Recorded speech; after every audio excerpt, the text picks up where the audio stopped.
Hi, എല്ലാവർക്കും നമസ്കാരം. എല്ലാവർക്കും എൻ്റെ അധ്വാൻ വ്ളോഗിലേക്ക് സ്വാഗതം.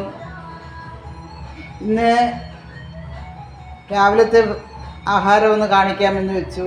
വലിയ വിചിത്രമായിട്ടുള്ളതൊന്നുമല്ല, നമ്മൾ സാധാരണ എല്ലാവരും ഉണ്ടാക്കുന്നത് തന്നെയുള്ളൂ.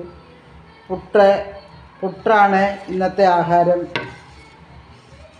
അപ്പം പുട്ട് എല്ലാവരും ഗോതമ്പ് പുട്ടാണ്, അരിപ്പുട്ടല്ല, ഗോതമ്പ് പുട്ടാണ്. നമുക്ക് ഷുഗറുള്ളവർക്കൊക്കെ അതല്ലേ ഏറ്റവും നല്ലത്. അപ്പോൾ എല്ലാവരും അറിയാൻ പാടില്ലാത്തവർ ഉണ്ടാകും, എല്ലാവരും അറിഞ്ഞോളണമെന്നില്ല. അപ്പോൾ പൊടി വറുത്തതിന് ശേഷം മാത്രമേ പുട്ടുണ്ടാക്കാവൂ. അപ്പോൾ കുഴഞ്ഞു പിടിക്കുകയോ ഒന്നുണ്ടല്ലോ.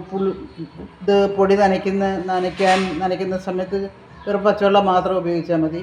വേറെ ഒന്നും വേണ്ട. സാധാരണ പുട്ട് കുഴയ്ക്കുന്ന പോലെ തന്നെ നമ്മൾ കുഴയ്ക്കുകയല്ല, നനയ്ക്കുക. അപ്പോൾ പൊടിയൊന്ന് ചൂടാക്കണം. ഗോതമ്പ് പൊടിയൊന്ന് അടുപ്പത്തിട്ടിട്ടൊന്ന് ചൂടാക്കിയിട്ട് വേണം. അത്ര ചൂടോട് കൂടിയിട്ട് നനയ്ക്കുകയും ചെയ്യരുത്. ഒരു ലേശം ഒന്ന് തണുത്തതിന് ശേഷം മാത്രമേ അത് ചെയ്യാവൂ. ഇതൊക്കെ നല്ല പുട്ടായിട്ട് വരും, നല്ല രസം ഉണ്ടാകും, നല്ലൊരു മണം വരും. അതിൻ്റെ കൂടെ എന്തെങ്കിലും കൂട്ടിയിട്ട് നമ്മൾ കഴിക്കുക. ഓക്കെ, എൻ്റെ വ്ളോഗ് എല്ലാവരും കാണുക, സബ്സ്ക്രൈബ് ചെയ്യുക, ലൈക്ക് ചെയ്യുക, ഷെയർ ചെയ്യുക. Okay, bye. നാളെ കാണാം.